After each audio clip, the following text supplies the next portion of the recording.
Hello scholars, welcome to the second day this week. Today is Tuesday, May 5th, 2020. Scholars, I am so excited because we are continuing to read a new genre or new text this week. What genre of text have we been reading all year? Can you tell me? Go. That's right, we have been reading fiction books or fiction texts all year. What genre of text have you been reading this week? Can you tell me? Go. Yes, nonfiction text.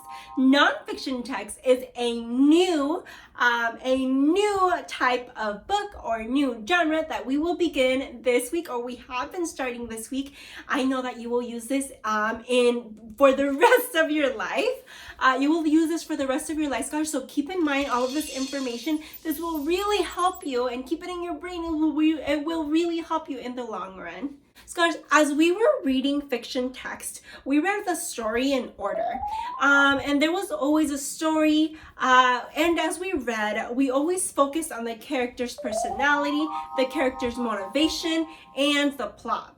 Well, nonfiction is a little bit different. We don't have to read the book in order. We read nonfiction books to find more information and learn more about a certain topic. And what mostly interests me as we read nonfiction text is that we get to read about bugs. We get to read about informational text like the president, and we also get to read about stars or 1 million stars. I am so excited to get to that place. Scholars, nonfiction text is really different. Nonfiction text looks really different compared to fiction books. One way that is different is by their text features. Let's see if you remember.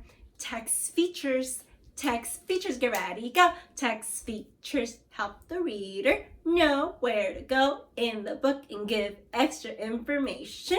Your turn, get ready, go. Text features help the reader know where to go in the book and give extra information. Again, go. Text features help the reader know where to go in the book and give extra information. Good job, scholars. Oh, I hope that you were doing that with me. Whoa, super cool. Well, scholars, one example of a text feature is a heading. It is a. All right, headings, get ready, go. Headings are large and bold. Oh my goodness, Miss Soto kind of forgot. Can you help me? Because I forgot. Go. Oh, okay. I got this. Thank you for helping me. Here we go. Headings are large and bold and tell the reader what the section is about. Thank you so much for helping me. That really made my mind remember very quickly. What was another example of a text feature? Do you remember from yesterday? Go.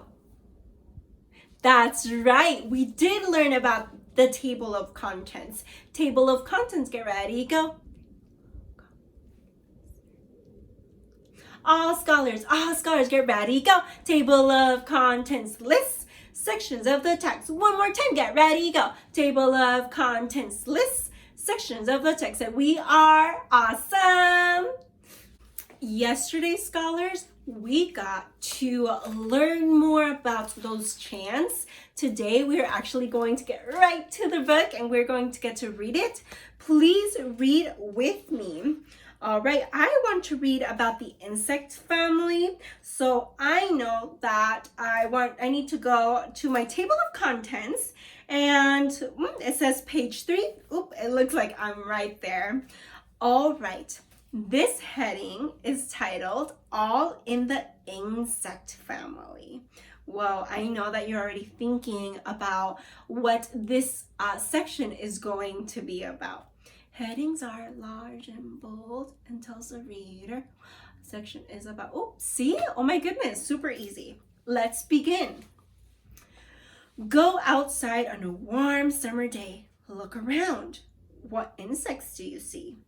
You might see bees and butterflies flying from flower to flower. You might see ants scurrying across the sidewalk. You might see ladybugs crawling on leaves.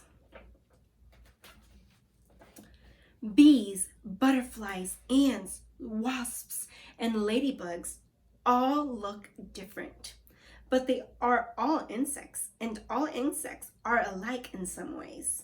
All insects each have 6 legs. All insects each have 3 body parts. They have a head, a thorax, and an abdomen. All insects have an exoskeleton. This is a hard covering on the outside of their bodies. Most insects have antennas. Most insects also have wings and hatch from eggs. Scholars, what do all insects have? Well, I am going to provide the page for you so you can go back, look for your evidence, and find your answer. Once again, our question is, what do all insects have? Go ahead and look for your answer. Go. Scholars, remember, if you need more time, pause this video to find your evidence.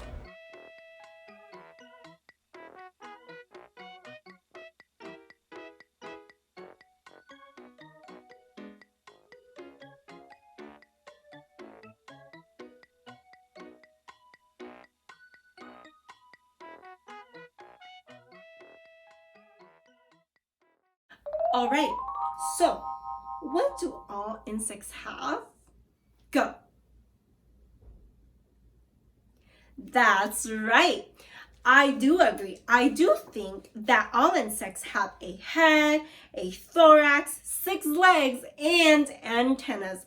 I know because it says it on my text. It says all insects each have 6 legs. All insects each have 3 body parts. They have a head, a thorax, and an abdomen. And I found that in the second paragraph of this page. Well, look at this picture very quickly. Why did the author include this diagram? Can you tell me why? I'm going to give you a few seconds to think and look at this picture. Go.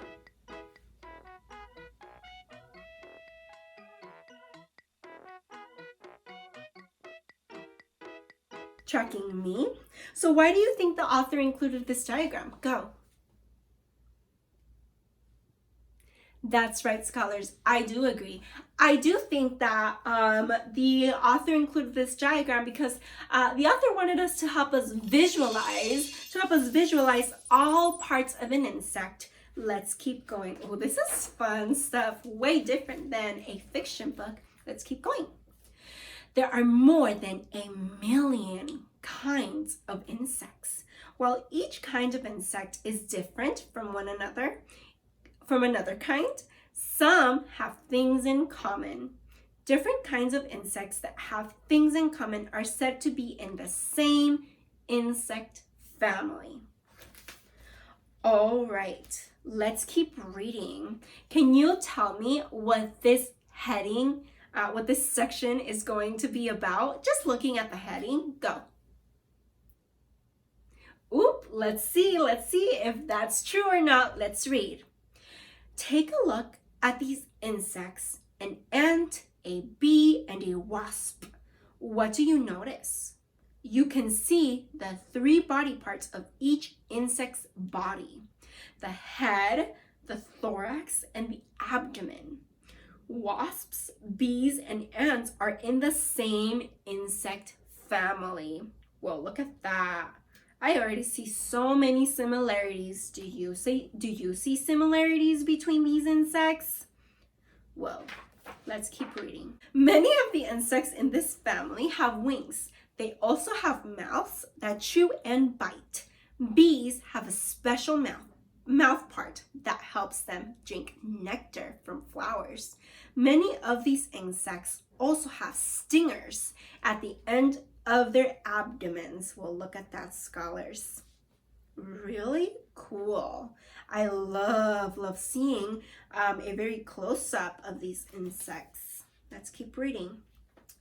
Most ants Bees and wasps live in large groups. They build their own homes, and ants dig tunnels. Bees build beehives. Wasps build nests. Scholars, I'm going to pause right here. I have a question for you. Earlier today, I asked you, what do you think that this section is going to be about when it was titled Hard at Work? Can you remember? Ooh, look back at that section.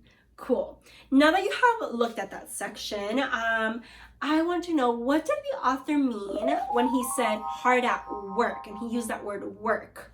What do you think that means? And I want to know, what do wasps do? Whoa, I want you to look for that evidence, scholars, first, and I want you to give me a great, precise answer. Go. As always, pause if you need more time.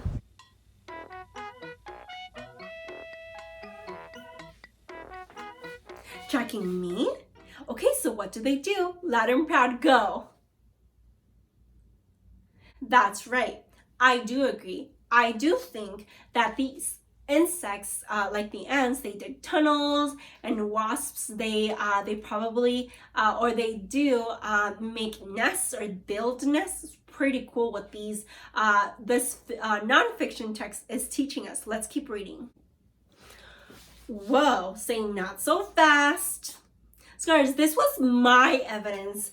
I said from this page, I said most ants, bees, and wasps live in large groups. They build their own homes, like ants dig tunnels, and bees build beehives. Oh my gosh, such a tongue twister. And wasps build nests. So, that's how I know that wasps build nests and not beehives. I got a little bit tricked, but let's keep going. That's good that I have all this fun information to learn about. Ants, bees, and wasps all lay eggs. A larva hatches from each egg. It looks like a small worm. The larva will turn into a pupa. The pupa will turn into an adult insect. We'll take a quick second at this life cycle of a bee. It's really cool. Really, really cool. I see that the egg turns into a larva, and the larva into a pupa, and the pupa into an adult bee. Wow, really cool and fun. Okay, let's go into the next section. I really want to read about pests. I don't even know what that is, so I want to take a look at it. I see that the heading is, I don't know. I said the heading is what a pest. Scholars, what do you think that this section is going to be about? Go. Good, but how did you figure that out? Tell me, go. Whoa, that is a great answer, scholars. I do think that maybe the section might be about bugs that are pests, because I know that we're only talking about insects. So yeah, so maybe I know that pests are people, or not people, oh silly. They are insects that are probably a little bit annoying to people and we don't want them around. I know because the heading says what a pest. And that tells me that the following text will be about bugs that are pests. So let's begin. Oops, no, my goodness, my Soto got a little bit tricked. Let's go back. Have you ever eaten outside and been bothered by flies? Or have you played outdoors at night and been bitten by mosquitoes? Flies and mosquitoes belong to the same insect family. Both of these insects have 2 wings. Each wing is attached to one side of the thorax. Well, really cool. Look at that picture. Oop, it's starting to make sense. I didn't know that pests were flies and mosquitoes. I hope you learned that today too. Let's keep going. Like bees, ants, and wasps, flies and mosquitoes change as they grow. Adult flies lay eggs. A larva hatches from each egg. The larva will turn into a pupa. The pupa will turn into an adult fly Ooh, do you remember of a cycle? So let's see this picture. It says life cycle of fly. Egg, larva, pupa, adult. Whoa, that's a cool thing. I also see a really smart note on the top of the page. Maybe that could be a text feature we will learn later on. I don't know. It says the larva of a fly is called a maggot. That's good to know. I've heard the word maggot before, and it's nice to know. It's nice to know that larva of a fly is called a maggot. So that's pretty cool to know. Moving on. Mosquitoes lay their eggs in their water. The larvae that hatch from the eggs live in the water. They are called wrigglers. Fish may eat the wrigglers before the wrigglers can become adult mosquitoes. Really cool.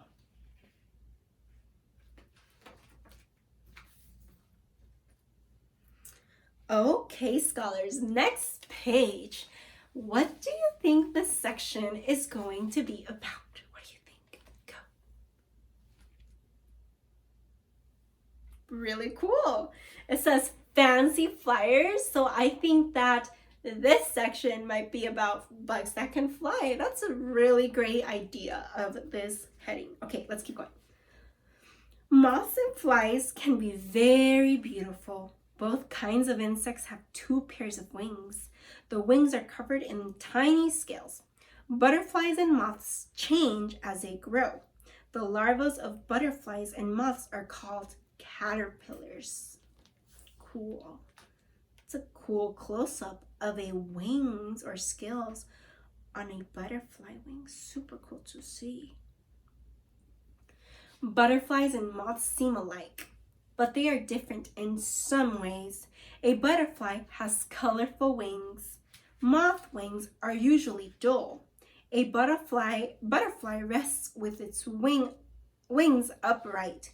A moth rests with its wings out to the sides. Look at that. Either way, I think both butterflies look beautiful. Moths and butterflies. Both butterflies and moths have antennas, but their antennas are not the same shape. A butterfly's antennas are thin and straight. A moth's antennas are wide and feathery. Whoa, look at that close up. Oh my goodness.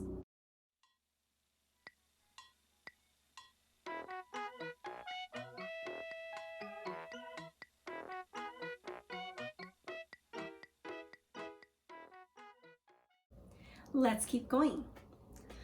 Butterflies and moths both have a special mouth that is shaped like a long tube. It helps them drink nectar from flowers. Look at that. Whoa, I've never seen a close-up on moth drinking water. I also see that there's wording on the top right of the book. It says butterflies are active during the day. Moths are active at night. Ooh, I think I knew that information. Scholars tracking me? Scholars, I want to leave you with this question. I want to know, how are moths and butterflies different? How are they different? And how are they the same? Okay, all right, I'm gonna say that one more time. How are moths and butterflies different? And how are they the same? I'm going to leave you with that question, scholars. I hope that we gathered so much information from these text features. We learned about headings. We know that headings are large and, I need to leave this down because I want to make sure that I do it with you. Headings, get ready, go. Headings are large and bold and tell the reader what the section is about. And I also know that we looked at the table of contents. So I know that the table of my turn. Table of contents lists sections of the text. Your turn, get ready, go. All right, text features. Text features help the reader know where to go in the book and give extra information. Oh my goodness, I'm getting tricked again. Can you help me? Text features, get ready, go.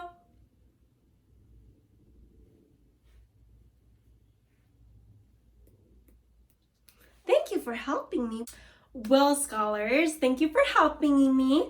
That is all for today. I cannot wait to get more into text features tomorrow. And remember, please send me your videos of the new chants that you learned. Send them to your teachers, and your teachers will send it to me, and I will put it in the video. Ooh, let's see who has the more enthusiastic chant and who learned it really good. I cannot wait to see. All right, have a wonderful, wonderful Tuesday, and I will see you tomorrow. Quick shout out for Maverick Diaz. Friend, you are rocking it. You keep sending me all of your work. I wonder if other scholars are also going to keep sending me their work, and I can give them shout outs too.